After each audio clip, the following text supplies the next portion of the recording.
बांग्लादेश ने ऑस्ट्रेलिया को 9 विकेट से हराया और इस जीत के बाद इंडिया WTC टेबल में 5वें नंबर पर पहुंच गया। सिर्फ इतना ही नहीं, बांग्लादेश का PCT अब 66.67% हो चुका है, जबकि इंडिया 48.15% पर ही है। क्या बांग्लादेश की यह जीत सच में इंडिया के WTC फाइनल के रास्ते में बड़ी मुश्किल बन गई है, या इंडिया अभी भी आसानी से वापसी कर सकता है?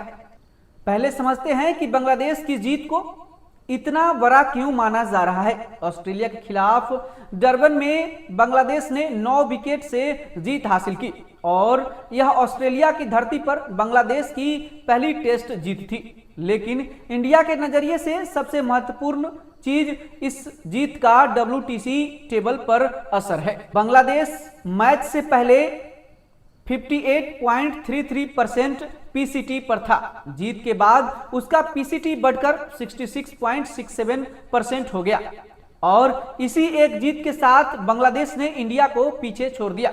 यानी जो टीम इंडिया से नीचे थी अब वह इंडिया के ऊपर पहुंच चुकी।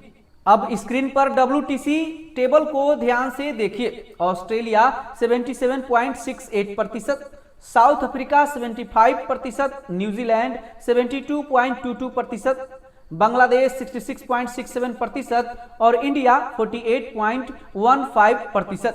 यही इस पूरी कहानी का सबसे बड़ा पॉइंट है। बांग्लादेश के पास अभी भी 66.67% PCT है, इंडिया के पास 48.15%, यानी फिलहाल बांग्लादेश काफी आगे है। लेकिन क्या इसका मतलब इंडिया WTC फाइनल की रेस से बाहर हो गया? बिल्कुल नहीं।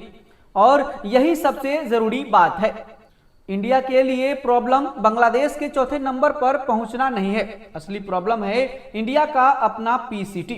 क्योंकि WTC में सिर्फ यह नहीं देखा जाता कि आपने कितने मैच जीते, यह देखा जाता है कि उपलब्ध पॉइंट्स में से आपने कितने परसेंटेज पॉइंट हासिल किए। इसीलिए अगर इंडिया आने वाले टेस्ट में लगातार जीत दर्ज करता है तो उसका PCT काफी तेजी से ऊपर जा सकता है। लेकिन अगर इंडिया जीत की जगह ड्रॉ या हार के रिजल्ट लेता है तो ऊपर मौजूद टीम्स से गैप कम करना मुश्किल होगा। यानी अब इंडिया के लिए सिंपल फॉर्मूला है, जीतते जाओ और PCT बढ़ाते जाओ। अब एक और इंटरेस्टिंग बात, बांग्लादेश ने इंडिया के खिलाफ कोई मैच नहीं जीता, फिर भी उसकी जीत का असर इंडिया पर क्यों दिखाई दे रहा है?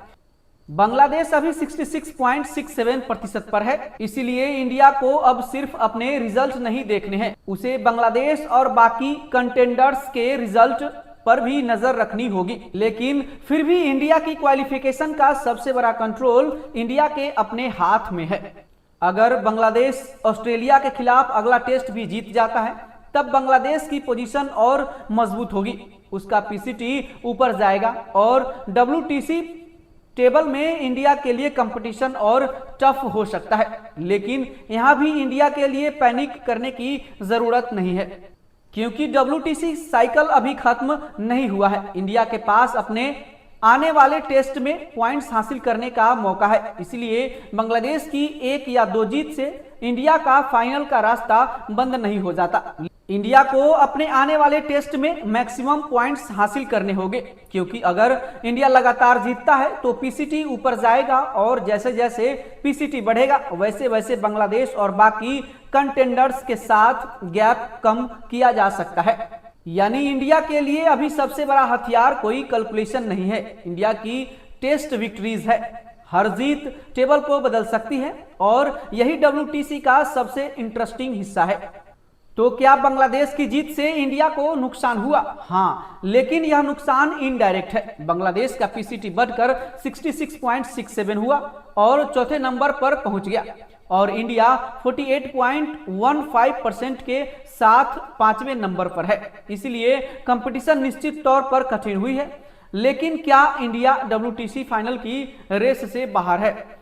तो इसका जवाब है नहीं। इंडिया अभी भी वापसी कर सकता है, लेकिन अब उसे लगातार अच्छे रिजल्ट चाहिए और यही पूरी कहानी का सबसे बड़ा टेक अवे है। बांग्लादेश ने अपनी पोजीशन मजबूत कर ली है, अब टीम इंडिया को अपनी पोजीशन मजबूत करनी होगी। अब नजर सिर्फ बांग्लादेश पर नहीं, टीम इंडिया पर भी है क्या टीम इंडिया अपने अगले टेस्ट में लगातार जीत हासिल करके पीसीटी को ऊपर ले जाएगा, या बांग्लादेश और बाकी कंटेंडर्स इंडिया पर और दबाव बनाएंगे? क्योंकि WTC की यह रेस अभी खत्म नहीं हुई है, लेकिन अब हर टेस्ट का रिजल्ट बहुत महत्वपूर्ण हो गया है। अगर आपको यह जानकारी पसंद आई हो तो वीडियो को लाइक करें, चैनल को सब्सक्राइब करें और वीडियो को जितना हो सके शेयर करें। धन्यवाद।